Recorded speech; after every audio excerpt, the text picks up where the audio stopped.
Hello दोस्तों, स्वागत है आपका हमारे channel home science future point पर। दोस्तों, आज हम साइंस के अंतर्गत ऑप्टिक्स के बारे में बात करेंगे। ऑप्टिक्स या प्रकाश के बारे में, प्रकाश के गुण क्या होते हैं और ये गुण किस प्रकार से अध्ययन किए जाते हैं। प्रकाश का परावर्तन, प्रकाश का अपवर्तन, प्रकाश का विवर्तन या फिर फोटो इलेक्ट्रिक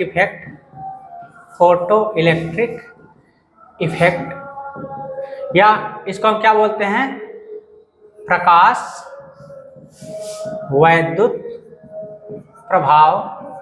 ठीक है, ये जितने भी प्रकार के गुण होते हैं हम इन सब के बारे में बात करने वाले हैं और इनका अलग अलग मिरर पर किस प्रकार से इमेज बनता है, तो अलग अलग मिरर पर प्रकाश किस प्रकार से कार्य करता है, तो पूरा डिटेल में हम बात करने वाले हैं। तो हमारे साथ लास्ट तक बने रहिएगा। चलिए हम शुरू करते हैं। यहाँ पर पहला यहाँ पर हमने डाल दिया है हेडिंग प्रकाश। तो प्रकाश क्या होता है, हम लोग अपने आसपास ऑब्जर्व करते हैं तो देखते हैं कि प्रकाश की जो सबसे बेस्ट उपयोग हम अपनी लाइफ में करते हैं वो क्या है कि हम अपनी आंखों से प्रकाश की उपस्थिति में किसी भी वस्तु को आसानी से देख पाते हैं। ठीक है, तो प्रकाश को अगर हम परिभाषित करना चाहें तो प्रकाश क्या है? प्रकाश वह माध्यम है जिसकी सहायता से हम किसी भी वस्तु को आसानी से अपनी आंखों द्वारा देख सकते हैं। ठीक है, अब यहाँ पर आते हैं कि प्रकाश के बारे में अलग अलग प्रकार के प्रयोग किए गए आगे चल के, कि प्रकाश क्या है, एक किरण है, तरंग है या फिर एक कण के रूप में लिया जाता है, क्या है। तो शुरुआत में प्रकाश को एक तरंग के रूप में माना जाता था। ठीक है, फिर उसके बाद आया फोटो इलेक्ट्रिक इफेक्ट या फिर प्रकाश वैद्युत प्रभाव। तो यहाँ पर कुछ गुण ऐसे थे जो तरंग के आधार पर या तरंग के सिद्धांत के आधार पर उनको हम व्याख्या करते थे, और कुछ गुण ऐसे थे जो प्रकाश के कण के सिद्धांत के आधार पर व्याख्या करते थे।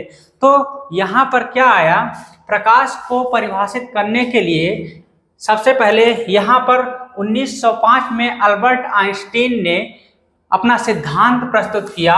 वो सिद्धांत था प्रकाश की द्वितीय प्रकृति। तो इसको प्रतिपादित किसने किया था? अल्बर्ट आइंस्टीन ने।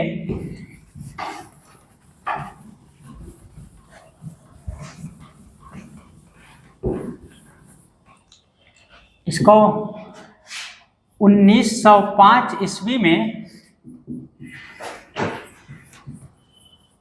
अल्बर्ट आइंस्टीन ने प्रस्तावित किया। ठीक है, और इस सिद्धांत में उन्होंने ये बताया कि प्रकाश क्या होता है। प्रकाश के पास दो प्रकार के गुण होते हैं। एक होता है तरंग के गुण, तरंग या इसको बोलते हैं वेव नेचर। ठीक है, और दूसरा होता है कण के गुण या इसको बोलते हैं हम पार्टिकल नेचर। ये सिद्धांत इसलिए दिया गया क्योंकि प्रकाश के विभिन्न गुणों को अध्ययन करने के बाद जो है साइंटिस्ट यहाँ तक पहुँचे कि प्रकाश क्या है, उसमें सिर्फ एक ही प्रकार के गुण नहीं पाए जाते, मतलब या तो सिर्फ तरंग या सिर्फ कण नहीं पाए जाते, बाकी दोनों प्रकार के गुण पाए जाते। तो यहाँ पर तरंग सिद्धांत के आधार पर इसके कौन कौन से गुण थे? इसमें था प्रकाश का परावर्तन, अपवर्तन,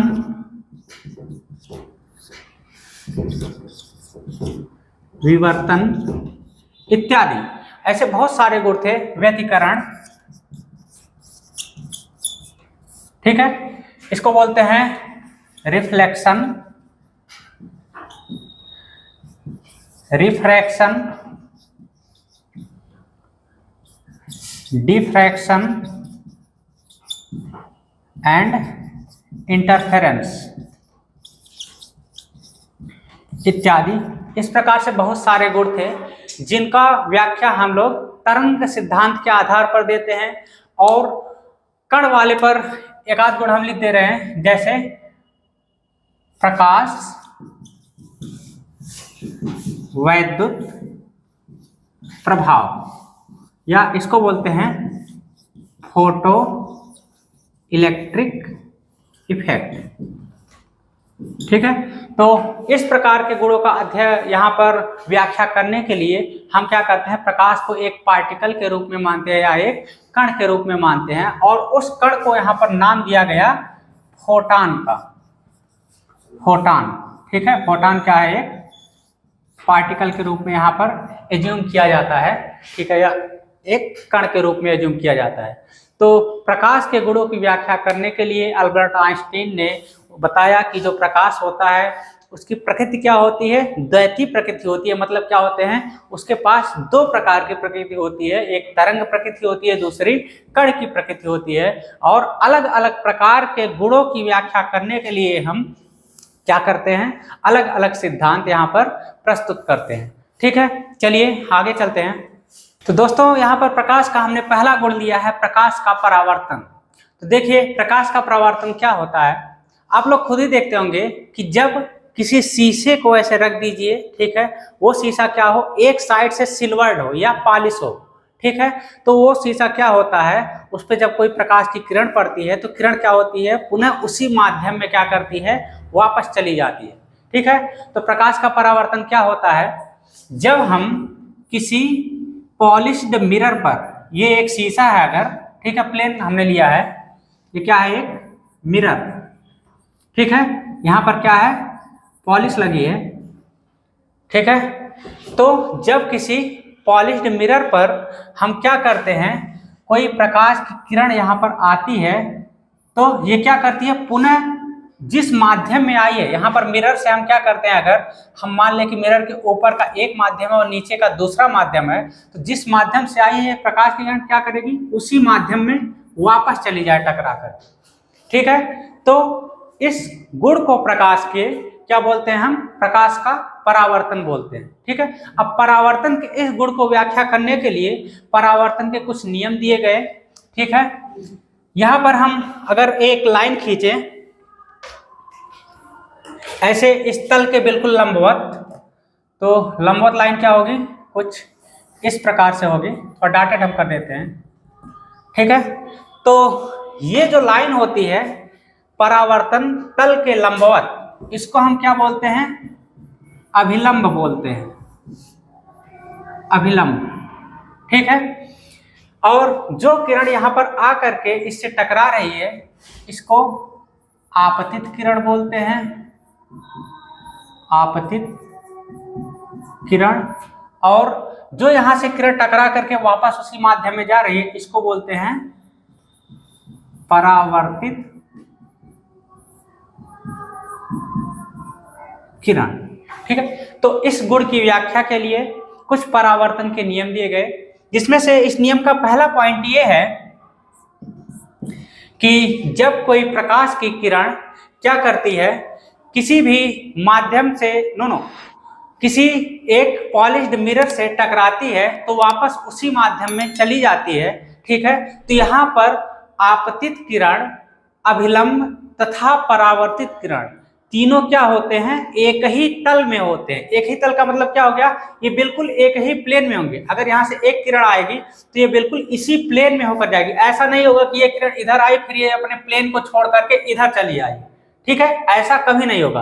ये क्या होगा, ये किरण यहाँ पर आई, फिर क्या हो गया, रिफ्लेक्शन के बाद वापस ये क्या करेगी, एक एंगल से यहाँ पर रिफ्लेक्ट होगी। ठीक है, और इसका जो प्लेन होगा इन तीनों का, आपतित किरण, अभिलंब तथा परावर्तित किरण, तीनों क्या होंगे, एक ही प्लेन में होंगे। ठीक है, तो पहला पॉइंट क्या है, आपतित किरण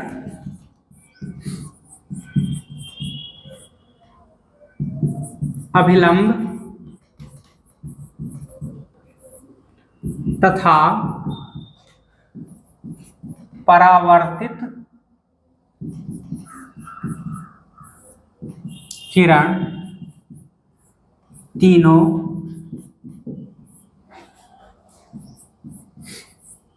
एक ही तल या इसको बोलते हैं प्लेन में होते हैं।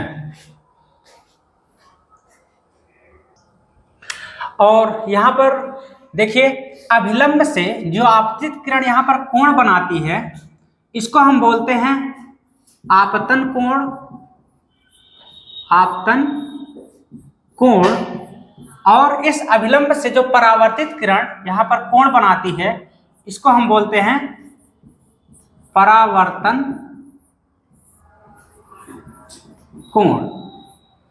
तो परावर्तन का यहाँ पर दूसरा नियम क्या है, दूसरा पॉइंट, जो आपतन कोण होता है, ठीक है, आपतन कोण को हम जनरली आई से दिखाते हैं, स्मॉल आई से, और परावर्तन कोण को स्मॉल आर से दिखाते हैं, ठीक है।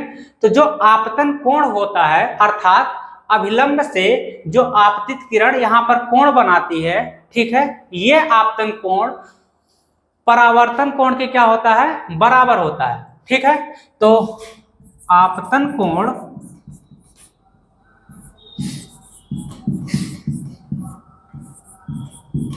परावर्तन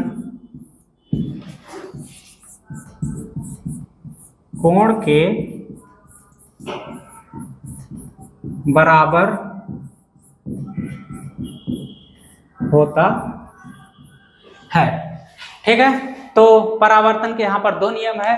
पहला नियम क्या था कि आपतित किरण, परावर्तित किरण तथा अभिलंब तीनों एक ही तल में होंगे, ठीक है। दूसरा नियम क्या होगा, जो आपतन कोण होगा वो परावर्तन कोण के बराबर होगा, ठीक है। चलिए चलते हैं अगले गुण पर। चलिए अगला गुण है हमारा प्रकाश का। प्रकाश का अपवर्तन।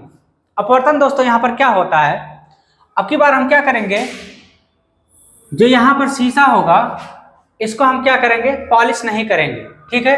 तो डायरेक्टली मतलब शीशा क्या हमारा ट्रांसपेरेंट है, ठीक है, ट्रांसपेरेंट है। तो यहाँ पर क्या होगा, जब कोई प्रकाश की किरण आएगी, हमने मान लिया शीशा थोड़ा सा मोटा है, ठीक है, तो प्रकाश की किरण यहाँ पर आएगी तो फिर यहाँ पर क्या करेगी, ये अब चूंकि नीचे से पॉलिशिंग नहीं है तो ये क्या करेगी, इस माध्यम, ये जो अगला माध्यम है यहाँ पर क्या था, हवा था या एयर, और यहाँ पर क्या है, कांच है या शीशा, ठीक है। तो शीशा एक दूसरा माध्यम है, ऊपर एक दूसरा माध्यम है, ठीक है। तो प्रकाश की किरण क्या करती है, जब अपना माध्यम परिवर्तित करती है तो माध्यम परिवर्तन पर ये क्या होती है, अपने मार्ग से थोड़ा सा विचलित होगी। अगर हम यहाँ पर एक अभिलंब बनाएं,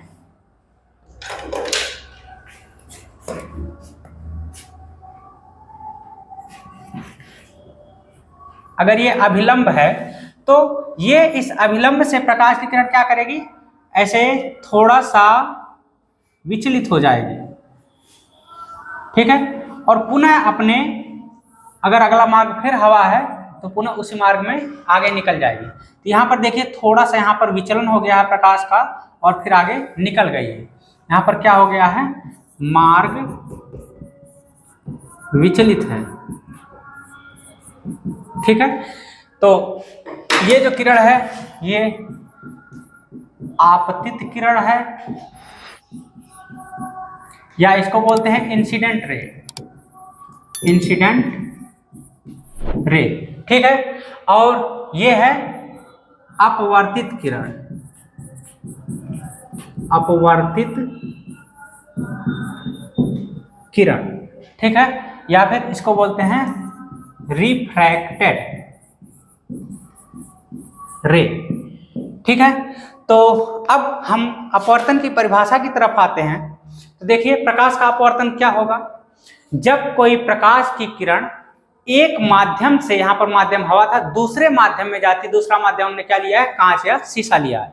जब कोई प्रकाश की किरण एक माध्यम से दूसरे माध्यम में जाती है तो यहाँ पर क्या होता है, वो अपने मार्ग से थोड़ा सा क्या होती है, विचलित हो जाती है, ठीक है।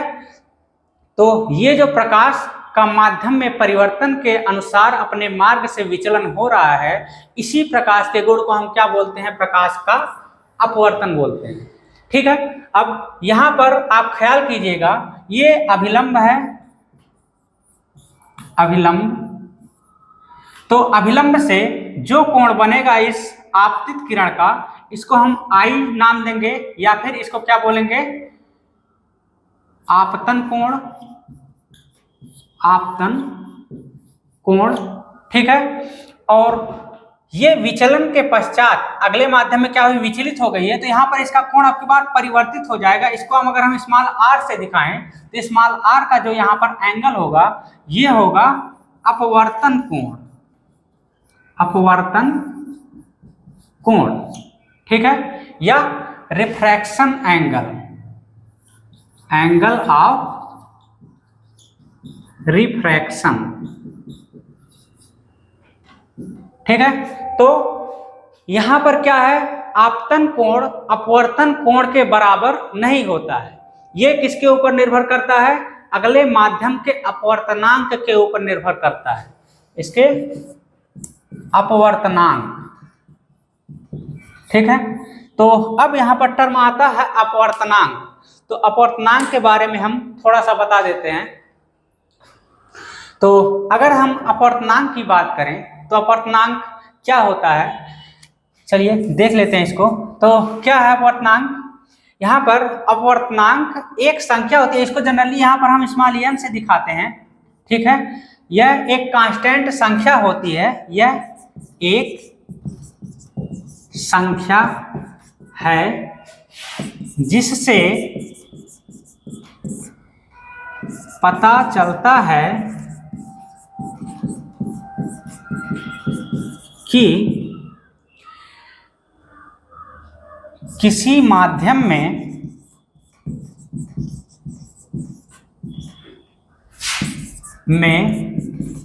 विद्युत चुंबकीय तरंग की, विद्युत चुंबकीय तरंग, ये विद्युत चुंबकीय तरंग का मतलब क्या हो गया, जैसे यहाँ पर हम उदाहरण के लिए प्रकाश के बारे में पढ़ रहे हैं, तो यहाँ पर क्या ले लीजिए, प्रकाश, ठीक है। विद्युत चुंबकीय तरंग प्रकाश की चाल अन्य माध्यम की अपेक्षा कितना कम या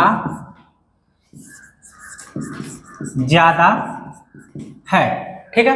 तो अपवर्तनांक क्या है, अपवर्तनांक एक संख्या होती है, एक नियतांक होता है जो अलग अलग माध्यम का अलग अलग होता है, ठीक है।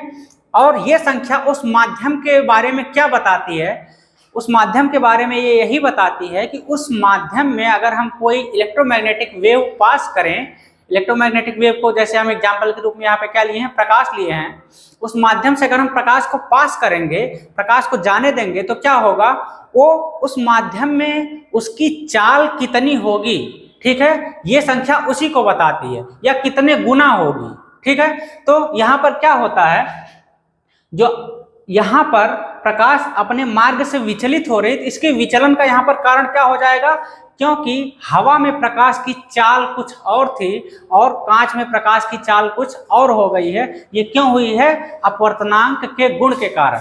तो अपवर्तनांक क्या होता है, ये माध्यम का एक विशेष गुण होता है, जिस गुण की वजह से क्या होता है, कोई वैद्युत चुंबकीय तरंग क्या होती है, अलग अलग चाल से उन माध्यमों में गतिमान होती है या चलती है, ठीक है। तो अपवर्तनांक क्या होता है, ये माध्यम का एक गुण होता है, ठीक है। और इससे क्या पता चलता है, अलग अलग माध्यम में प्रकाश की क्या चाल होगी। तो प्रकाश का यहाँ पर जो विचलन हो रहा है, अपने मार्ग से जो थोड़ा सा वो विचलित हो जा रही है, इस विचलन का कारण क्या होगा, क्योंकि इस हवा वाले माध्यम में प्रकाश की चाल कुछ और थी और यहाँ पर कांच में यहाँ पर प्रकाश की चाल परिवर्तित हो जाएगी, परिवर्तित हो जाती है। तो प्रकाश की इस चाल की परिवर्तन की वजह से यहाँ पर क्या होता है, प्रकाश अपने मार्ग से थोड़ा सा विचलित हो जाती है, ठीक है। तो ये जो गुण होता है प्रकाश का, कि अलग अलग माध्यम में वो क्या होती है, अपने मार्ग से विचलित हो जाती है। इसी गुण को हम क्या बोलते हैं, प्रकाश का अपवर्तन बोलते हैं। ठीक है, चलिए चलते हैं अगले गुण पर। तो अगला प्रकाश का गुण है यहाँ पर दोस्तों, प्रकाश का विवर्तन या डिफ्रैक्शन ऑफ लाइट भी इसको बोलते हैं। तो ये क्या होता है, देखिए, यदि प्रकाश के पथ में रखी अपारदर्शी वस्तु अत्यंत छोटी हो तो प्रकाश सरल रेखा में चलने की बजाय इसके किनारों पर मुड़ने की प्रवृत्ति दर्शाता है। ठीक है, यही जो गुण होता है प्रकाश का, इसी को बोलते हैं प्रकाश का विवर्तन। इसको अगर आप लोग देखे होंगे, जैसे हीरे का कोई छोटा सा टुकड़ा हो, हीरा, ठीक है, ये क्या होता है, बहुत छोटा सा होता है और इस पे बहुत सारे कोने बने रहते हैं इस तरह से। ठीक है, यहाँ पर अगर कोई प्रकाश आता है, इसके किसी कॉर्नर पर टकराता है, तो ये क्या करता है, यहाँ पर टकराने के बाद ये कई दिशाओं में इस तरह से डिफ्रैक्ट हो जाता है अपने रास्ते से। ठीक है, तो प्रकाश क्या हो गया, यहाँ पर बिखर गया है। ठीक है, तो यही जो प्रकाश का बिखराव है, किसी कॉर्नर पे जा करके प्रकाश क्या कर रहा है, बिखर जा रहा है, इसी को बोलते हैं डिफ्रैक्शन ऑफ लाइट। और इसी गुण की वजह से हीरा क्या करता है, प्रकाश में बहुत तेजी से चमकता है, क्योंकि यहाँ पर एक किरण आई और उसकी वजह से देखो चारों दिशाओं में प्रकाश बिखर गया है। तो प्रकाश के बिखराव से क्या होता है, यहाँ पर चमक उत्पन्न होती है। ठीक है, तो ये जो इल्यूमिनेशन होता है हीरे का, इसी को क्या बोलते हैं, डिफ्रैक्शन ऑफ लाइट का बेस्ट एग्जाम्पल है। और यहाँ पर अगर हम देखना चाहें कि ये डिफ्रैक्शन वास्तव में क्या होता है, यहाँ पर देखिए, आप लोग एग्जाम्पल ये प्रयोग कर सकते हैं अपने घरों पर भी। एक इस तरह से स्लिट लीजिए, उसमें एक छोटा सा छेद कर दीजिए, होल। ठीक है, अब यहाँ पर इस साइड से अगर आप कोई प्रकाश डालेंगे तो प्रकाश की किरण यहाँ पर पहुंचने के पश्चात यहाँ तक सीधी रेखा में आएगी।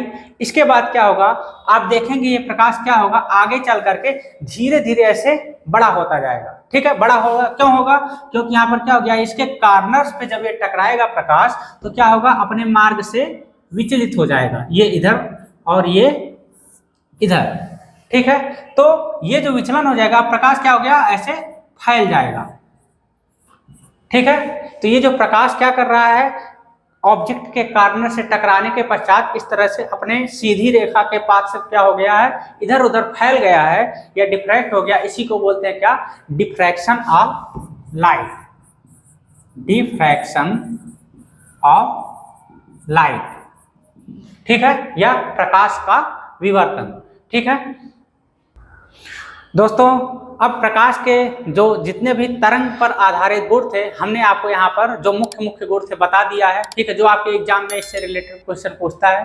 ठीक है, अब इसके बाद आता है गोलीय दर्पण। दर्पण कितने प्रकार के होते हैं, ठीक है, रिफ्लेक्टिंग मिरर कितने प्रकार के होते हैं, और उन पर इमेज कैसे बनता है, अलग अलग दूरियों पर ऑब्जेक्ट रखने के बाद इमेज किस प्रकार से बनता है, इसके बारे में पूरा डिटेल जानकारी जो है अब हम कल के लेक्चर में लेंगे। आज के लिए बस इतना ही है। Thank you.